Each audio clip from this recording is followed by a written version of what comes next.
तो आज हमारी जो लास्ट वीडियो गई थी उसके अंदर हमने बैंक का इंट्रो पढ़ा था, ठीक है। आज हम यहाँ पर बैंक के फंक्शंस पढ़ने वाले। लास्ट क्लास में भी हमने एक ब्रीफ डिस्क्रिप्शन देखा था कि फंक्शंस ऑफ बैंक जो हैं वो दो कैटेगरी में डिवाइड कर दिए थे, प्राइमरी और सेकेंडरी। आज हम इसमें सिर्फ प्राइमरी फंक्शन पढ़ने वाले। देखो, फंक्शन ऑफ जो बैंक्स हैं वो दो कैटेगरी में डिवाइड किए हैं इसमें, प्राइमरी फंक्शंस और सेकेंडरी फंक्शंस।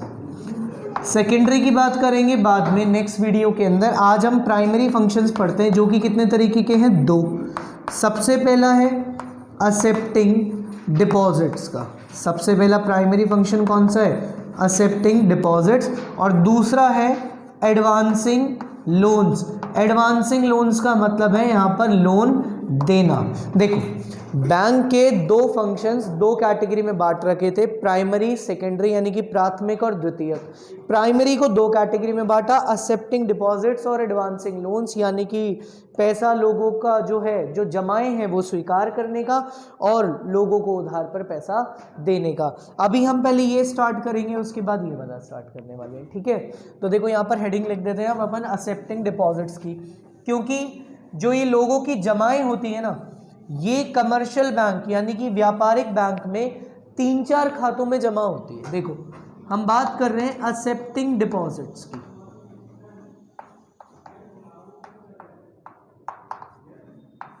और जिसमें सबसे पहला जो अकाउंट है वो है करंट अकाउंट। कौन सा अकाउंट है, करंट अकाउंट, चालू खाता, ठीक। जो सबसे पहला अकाउंट जिसमें लोग पैसे जमा कराते हैं वो कौन सा है, करंट अकाउंट, यानी कि चालू खाता। अब ये करंट अकाउंट होगा क्या, कौन खुलवा सकता है, कौन नहीं खुलवा सकता, वो देखो। करंट अकाउंट जो होता है वो बिजनेस फर्म के नाम से खुलता था। किसके नाम से खुलता था, बिजनेस फर्म के नाम से। आज की तारीख में आप और हम जिनका कोई व्यापार नहीं है वो भी करंट अकाउंट खुलवा सकते हैं, लेकिन हमारे लिए क्या ये यूज़फुल नहीं है। यूज़फुल इसलिए नहीं है कि करंट अकाउंट खुलवाने के लिए आपको मिनिमम उस अकाउंट के अंदर हमेशा पर डे 10 से 15 हज़ार रुपये ब्लॉक करने पड़ेंगे। मतलब एक बार 15 हज़ार रुपये से या 10 हज़ार रुपये से खाता खुलेगा और वो आपको परमानेंट जमा करा कर रखने होंगे। तो 15 हज़ार तो गए जिस पर कोई हमको ब्याज मिला ही नहीं, उसके बाद हम उस पर ट्रांजैक्शन या और पैसा जमा कराएंगे। तो 15 हज़ार पर डे ब्लॉक करना है, यानी कि 15 हज़ार हमेशा के लिए, जब तक वो खाता है तब तक ब्लॉक करना। हमारे जैसों के लिए, एक नॉर्मल सैलरीड पर्सन, एक ठेली चलाने वाला, एक रिक्शा चलाने वाला, उसके लिए तो बहुत बड़ी बात है ना। तो ये जो करंट अकाउंट है ये कौन खोलता है, या तो बिजनेसमैन खुद के नाम से या बिजनेस की फर्म के नाम से, जो व्यापार का नाम होता है ना उसके नाम से खाता खोला जाता है। क्योंकि ये जनरली जो ये खाता होता है ये काम किसके आता है, डे टू डे जो ट्रांजैक्शंस होती है बिजनेस की, जो व्यापारिक लेन देन होती है उनको हैंडल करता है ये खाता, ठीक है। तो पहली बात ये कि ये अकाउंट कौन खोलेगा, बिजनेसमैन खोलेगा या बिजनेस की जो फर्म है उसके नाम से खोला जाएगा। दूसरी बात, इस करंट अकाउंट के अंदर आप चाहे 10 लाख रुपए जमा करा दो, 1 रुपये का भी ब्याज नहीं मिलेगा, ठीक है। यानी कि करंट अकाउंट आपको कोई भी ब्याज नहीं देता।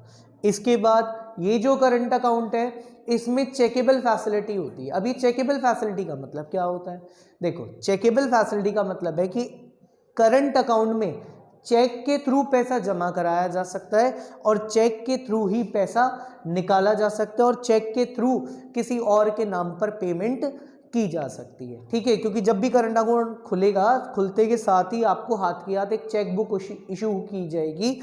उस चेक बुक के माध्यम से आप या तो खुद पैसा निकाल सकते हो सेल्फ भर के, या आप किसी और जो आपकी बिजनेस जो कॉन्टैक्ट्स हैं, बेसिकली हम ये कह सकते हैं आपके सप्लायर हो गए, ठीक है, उनको आप पेमेंट के लिए काम में ये चेक ले सकते हो। तो करंट अकाउंट में कौन सी फैसिलिटी होती है, चेकेबल फैसिलिटी होती है, यानी कि चेक के थ्रू पैसा जमा हो सकता है और चेक के थ्रू पैसा निकाला जा सकता है या किसी और के नाम पर ट्रांसफ़र किया जा सकता है, ठीक है। अब ये बात आती है कि इसमें ट्रांजैक्शन कितनी कर सकते हैं। तो देखो, घर पे आपका मन नहीं लगे, गर्मी सी लग रही हो, एसी की हवा चाहते हैं, तो आप करंट अकाउंट खुला के उसके मज़े ले सकते हैं। कैसे मजे ले सकते हैं करंट अकाउंट के? भाई मानकर चलो कि बैंक में ट्रांजैक्शन तो 10 बजे होती है, लेकिन बैंक कितने बजे खुल जाता है? 9 बजे खुल जाता है। अब जब गर्मियों के टाइम में जब बैंक 9 बजे खुल जाता है तो एसी वेसी ऑन हो जाता है। 10 बजे तक जाओगे, आपको माहौल एकदम मस्त, एकदम ठंडा ठंडा मिल जाएगा। आप जाओ 10 बजे, अपने घर से 10,000 रुपये लो और 10,000 रुपये जमा करा दो, ठीक है।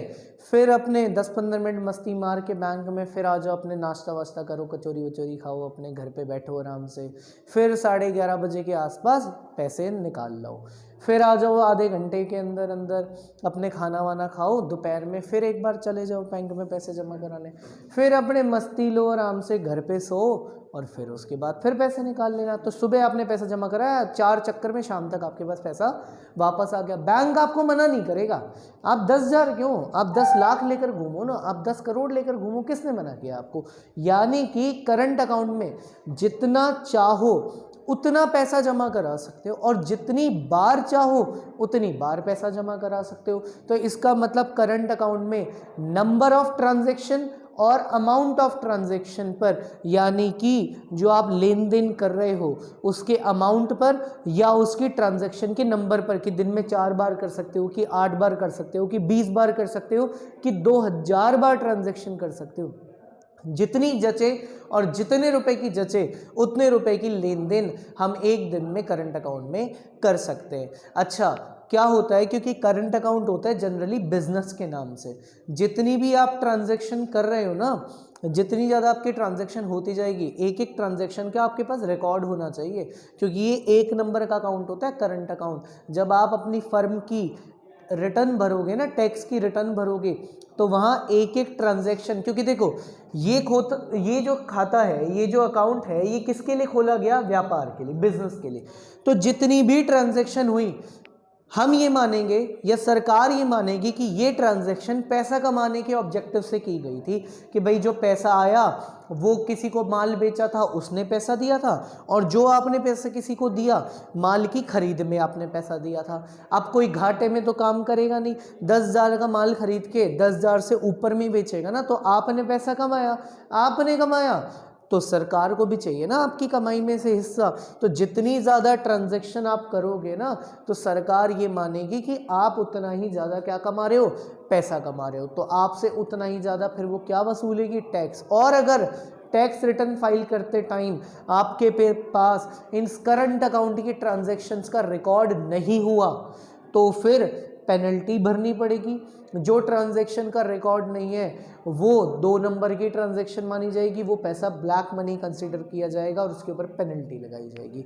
इसलिए ये मत कर लेना कि जब मन में आए और जितने की चाहो उतने की ट्रांजैक्शन कर लो, उसका ब्यौरा रखो अपने पास, तो ट्रांजैक्शन करने में कोई दिक्कत नहीं है। इसलिए क्या है, फालतू के ट्रांजैक्शन करंट अकाउंट में होती नहीं है। तो करंट अकाउंट आया समझ में। देखो, करंट अकाउंट कौन खुलवा सकता है? बिजनेसमैन या बिजनेस की फर्म के नाम से, ठीक है।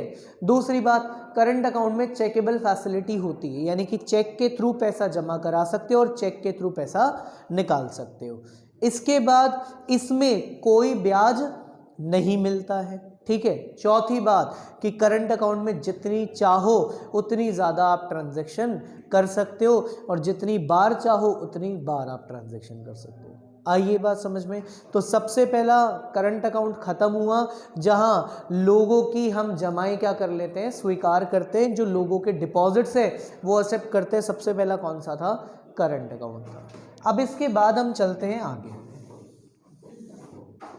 देखो, सेकंड तरीके का जो अकाउंट है वो है यहाँ पर टाइम डिपॉजिट्स। कौन से डिपॉजिट्स हैं? Time deposits.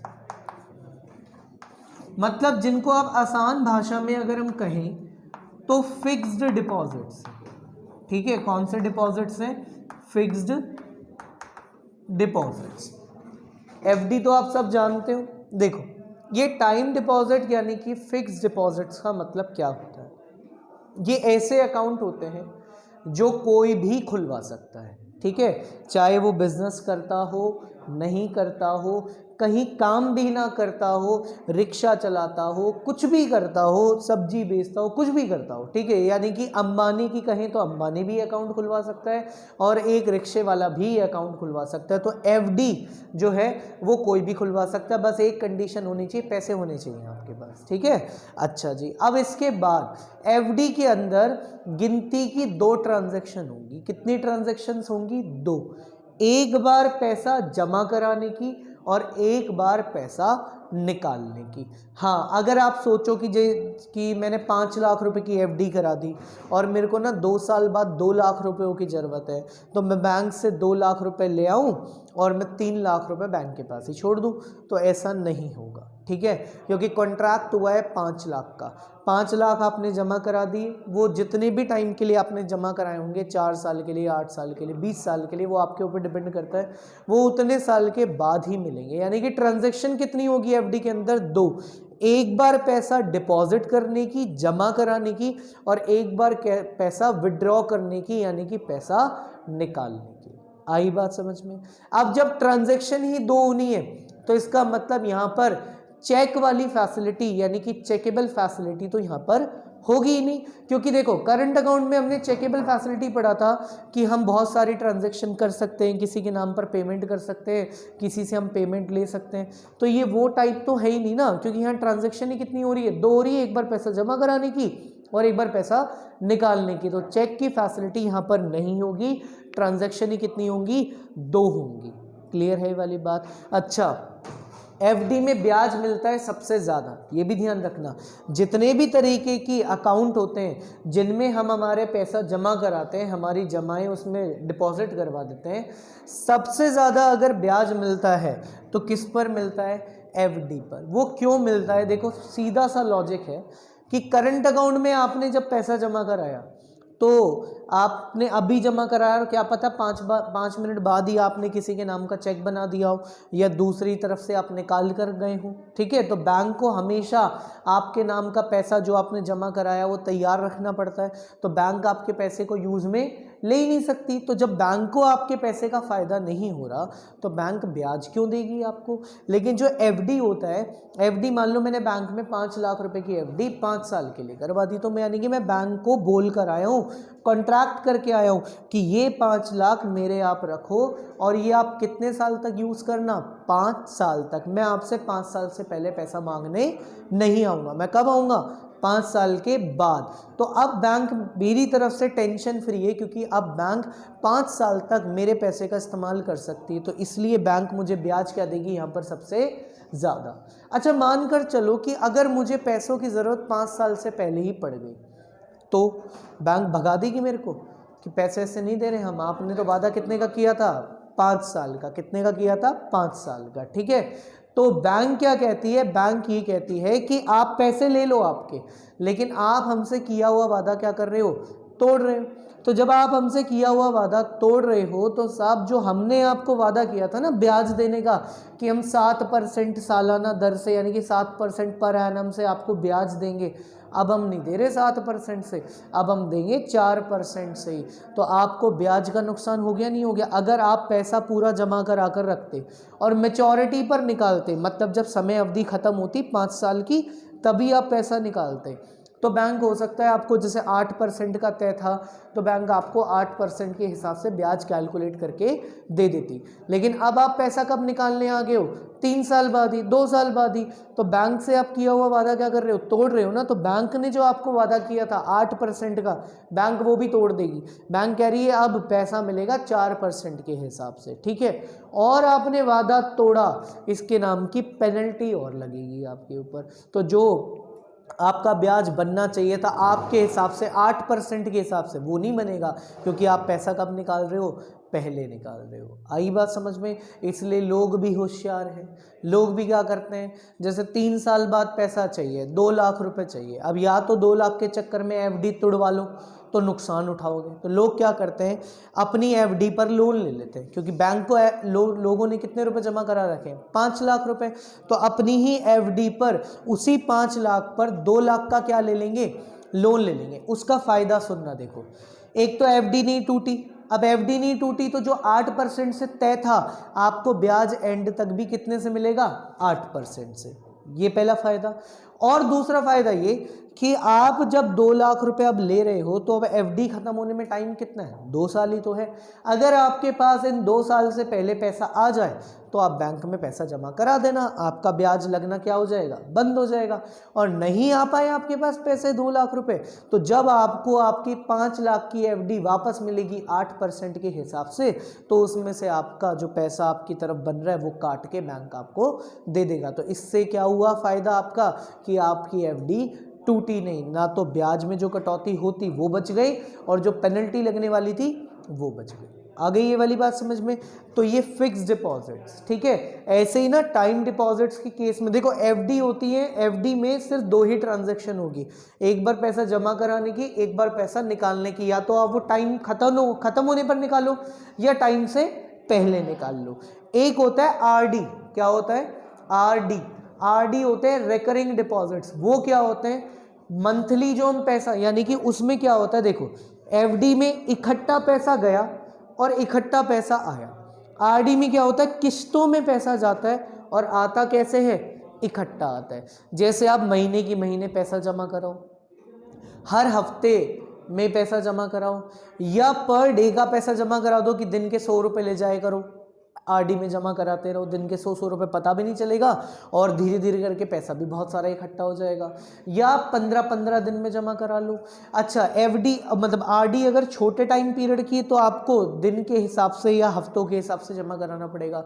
और आरडी अगर आप 8-8 साल की ले रहे हो, 10-10 साल की, तो हो सकता है कि आप हर 3-3 महीने में पैसा जमा कराओ, हर 6-6 महीने में पैसा जमा कराओ। इस तरीके से पैसा जमा होगा।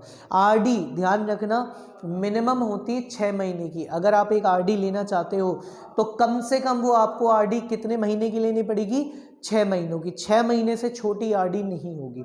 और अगर आप आरडी लंबे टाइम के लिए लेना चाहते हो तो ज़्यादा से ज़्यादा जो आपको एक आरडी मिल सकती है वो मिल सकती है 10 साल की। 10 साल से ज़्यादा आपको आरडी नहीं मिलेगी, ठीक है। अच्छा, आरडी में भी ब्याज मिलता है, कोई भी खुलवा सकता है। उसमें ट्रांजैक्शन होंगी 2 ही तरीके की, जमा कराने की और निकालने की। जमा आप किस्तों में कराओगे, निकालोगे आप इकट्ठा। आई बात समझ में। तो ये हमारा टाइम डिपॉजिट वाला जो टॉपिक है ये क्या हो गया, कंप्लीट हो गया, ठीक है।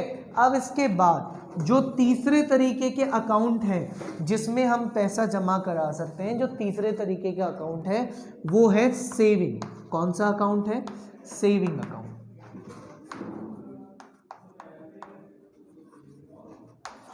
ठीक है।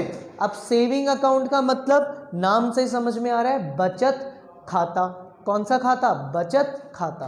तो ये बात देखो, करंट अकाउंट व्यापारियों के लिए खोला, एफडी खोला पैसे वालों के लिए, भाई जिनके पास ढेर सारा पैसा हो। गरीबों के लिए कौन सा है, ये वाला, कौन सा, सेविंग अकाउंट।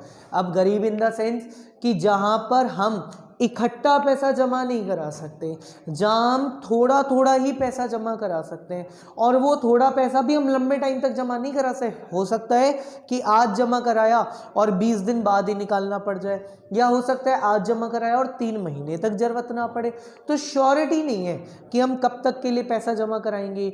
अच्छा, हर महीने हम 5-5 हज़ार भी जमा करा पाएंगे या नहीं करा पाएंगे। किसी महीने 2,000 ही हुआ, किसी महीने 8,000 भी हो गए। कभी हमको हो सकता है वो 8,000 6 महीनों तक भी जरूरत ना पड़े, और कभी ऐसा हुआ कि हमको 2,000 चौथे दिन ही निकालना पड़ जाए। तो इसमें आप एफडी आरडी करवा सकते हो, क्योंकि ऐसे तो आप बार बार बैंक से किया हुआ कॉन्ट्रैक्ट तोड़ दोगे, पैसे मिलेंगे कम, पेनल्टियों में ज़्यादा पागल हो जाएंगे हम लोग, यही तो होगा। इसलिए हमारे लिए कौन सा अकाउंट खोला गया, सेविंग अकाउंट, बचत खाता। ये खाता कोई भी खुलवा सकता है। जो बच्चा पैदा नहीं भी हुआ ना उसके नाम से भी खुल जाएगा। अब नाम तो क्या होगा, कुछ नहीं, उसके पेरेंट्स का एक अकाउंट खोलेगा, जब उनका बेबी होगा उसके नाम पर वो अकाउंट ट्रांसफ़र कर दिया जाएगा। एक छोटा बच्चा जो भी स्कूल भी नहीं जाने लगा उसके नाम पर भी अकाउंट खोला जा सकता है। कोई भी ये अकाउंट खुलवा सकता है, ठीक है। अच्छा, दूसरी बात, इसमें चेकेबल फैसिलिटी भी होती है। आप चेक के थ्रू सेविंग अकाउंट में पैसा जमा करा भी सकते हो, चेक के थ्रू निकाल भी सकते हो, और चेक के थ्रू किसी और के नाम पर ट्रांसफ़र भी करवा सकते हो। तो जैसे करंट अकाउंट में हमने पढ़ा था ना कि चेकेबल फैसिलिटी होती है, ऐसे ही सेविंग अकाउंट यानी कि बचत खाते में क्या होती है, चेकेबल फैसिलिटी, यानी कि चेक के थ्रू ट्रांजेक्शन हो जाएंगी। क्लियर है ये वाली बात? तो पहली बात तो देखो, सेविंग अकाउंट कोई भी खुलवा सकता है। सेविंग अकाउंट में चेकेबल फैसिलिटी होती है, यानी कि चेक के थ्रू पैसा जमा हो पाएगा, चेक के थ्रू पैसा निकाल पाएंगे। अच्छा, कैश में भी हो सकता है, आप जाकर बैंक में स्लिप भर के पैसा जमा करा सकते हो, और स्लिप के थ्रू भी पैसा निकाल सकते हो। चेक के थ्रू चाहो चेक के थ्रू भी कर सकते हो। अच्छा, ब्याज इसमें भी मिलता है, लेकिन इसमें ब्याज मिलता है एफडी से कम। किससे कम मिलता है? एफडी आरडी से कम मिलता है। अच्छा, करंट अकाउंट में तो मिलता ही नहीं है, तो उससे तो ऑलमोस्ट ज़्यादा होना ही होना है, लेकिन एफडी आरडी से क्या मिलता है? कम मिलता है, क्योंकि ये वो अकाउंट होता है जिसमें आज ही पैसे जमा कराएं, क्या पता आधे घंटे बाद ही निकालने पड़ जाए, क्या पता 5 दिन बाद ही निकालने पड़ जाए, और नहीं निकालने पड़े तो 5 महीने तक भी ना निकालने पड़े। ठीक है, तो यहाँ फिक्स नहीं होता कि अमाउंट हम कितने टाइम तक के लिए बैंक को देंगे। देखो, एफडी में फिक्स हो गया था कि ये पैसा पकड़ो, 5 साल बाद ही हम आपको याद करेंगे। आरडी में भी फिक्स था कि हम किस्तों में जमा करा रहे, लेकिन 2 साल बाद या 6 महीने बाद या मान लो 8 साल बाद हम पैसा निकालेंगे। सेविंग अकाउंट में फिक्स नहीं होता कि पैसा अभी जमा कराया तो निकलेगा कब, ठीक है, कभी भी निकाला जा सकता है। लेकिन हाँ, सेविंग अकाउंट में ट्रांजैक्शन के अमाउंट पर होती है पाबंदी दिन की। देखो, एटीएम से पैसा निकाल रहे हो तो मैक्सिमम टू मैक्सिमम एक दिन में 40,000 45,000 निकाल सकते हो। ठीक है, जमा करा रहे हो 49,000 से ज़्यादा जमा कराओगे तो पैन कार्ड देना पड़ेगा उसके अंदर, बिना उसके तुम्हारे पैसे जमा नहीं होंगे। बैंक की ब्रांच में जाकर पैसा जमा करा रहे हो तो दिन में आप बाय कैश 4-5 बार ही पैसा जमा करा सकते हो, इससे ज़्यादा पैसा नहीं जमा करा सकते हो। ठीक है। अच्छा, बैंक के थ्रू आप निकालना चाहते हो तो एक दिन में शायद 1.5 या 2 लाख ही निकाल सकते हो, इससे ज़्यादा नहीं निकाल सकते। और पूरे साल में आप सेविंग अकाउंट में 10 लाख रुपए की ही ट्रांजैक्शन कर सकते हो। हाँ, करने को आप 10 लाख से ज़्यादा की भी ट्रांजैक्शन कर सकते हो अगर आप फेमस होना चाहते हो तो, क्योंकि जैसे ही आप 10 लाख से ज़्यादा की ट्रांजैक्शन करोगे तो थोड़े टाइम बाद ही इनकम टैक्स वाले आपके घर पे आ जाएंगे, क्योंकि आपने ट्रांजैक्शन कितने से ज़्यादा कर दी? 10 लाख से ज़्यादा। अब जो ट्रांजैक्शन हुई है उसका रिकॉर्ड देना पड़ेगा। अगर आपने रिकॉर्ड नहीं दिया तो 10 लाख से ऊपर की सारी ट्रांजैक्शन 2 नंबर की मानी जाएगी, ब्लैक मनी, वो तो पैसे लेकर जाएंगे ही जाएंगे आपसे, उसके ऊपर से पेनल्टी और लेकर जाएंगे आपसे। ठीक है, तो इसका मतलब लिमिट है कि पूरे साल में कितने की ट्रांजैक्शन? 10 लाख की। एटीएम से कितना निकाल सकते हो? 40-45 हज़ार रुपये। बाय कैश कितनी बार जमा करा सकते हो? 4-5 बार। और बाय कैश निकाल भी मैक्सिमम 1.5-2 लाख रुपए दिन के निकाल सकते हो, इससे ज़्यादा आप ट्रांजैक्शन नहीं कर सकते हो। मतलब कुछ हद तक तो एक तरीके से आपको पाबंद नहीं किया, आप 2, 5, 7 ट्रांजैक्शन लगभग कर सकते हो, लेकिन उसके बाद आपके ऊपर क्या लगा देंगे? पाबंदी। अच्छा, यहाँ पर फिक्स क्राइटेरिया नहीं है, ध्यान से सुनना, हर बैंक अलग अलग दे रहा है। जैसे एटीएम से पैसा निकालने की कुछ बैंकों की फैसिलिटी 40,000 रुपये है एक दिन की। एक्सिस वगैरह जैसे ये बैंक है, ये आपको 45,000 रुपये के आसपास की परमिशन दे देते हैं। और जो नए नए बैंक खुल रहे हैं वो आपको एक दिन में 70,000 तक की भी परमिशन दे देते हैं एटीएम से निकालने की। इसलिए क्या है, मैं कह रहा हूँ कि फिक्स नहीं है। कुछ बैंक आपको दिन में 4 ही ट्रांजैक्शन करने देंगे, कुछ 6 भी करने दे सकते हैं, लेकिन हर किसी की लिमिट है। मतलब मैक्सिमम टू मैक्सिमम 6-7 से ज़्यादा कोई आपको अलाउ नहीं करेगा। तो ये बचत खाता समझ में आया? कोई भी खुलवा सकता है, ब्याज मिलेगा लेकिन एफडी आरडी से कम मिलेगा। ठीक है, इसमें चेकेबल फैसिलिटीज़ होती है और इसमें ट्रांजैक्शन पर शुरुआती दौर में तो आपके ऊपर पाबंदी नहीं होती, 5-7 ट्रांजैक्शन तक तो आप कर सकते हो, लेकिन उसके बाद आपके ऊपर क्या लग जाएंगी? पाबंदी लग जाएगी कि एक दिन में इससे ज़्यादा आप ट्रांजैक्शन नहीं कर पाओगे। तो आज हमने प्राइमरी बैंक का सिर्फ एक्सेप्टिंग डिपॉजिट पढ़ा, और हमने कितने तरीके से डिपॉजिट एक्सेप्ट करते हुए पढ़ा?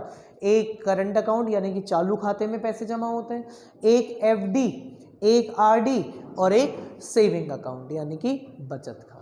ठीक है, चलो नेक्स्ट वीडियो के अंदर हम इसके बाद अगला जो प्राइमरी फंक्शन का सेकंड पार्ट बच रहा है ना अपना, एडवांसिंग लोन्स का, यानी कि लोन कैसे दिया जाएगा, वो हम पढ़ लेंगे। ठीक है, थैंक यू।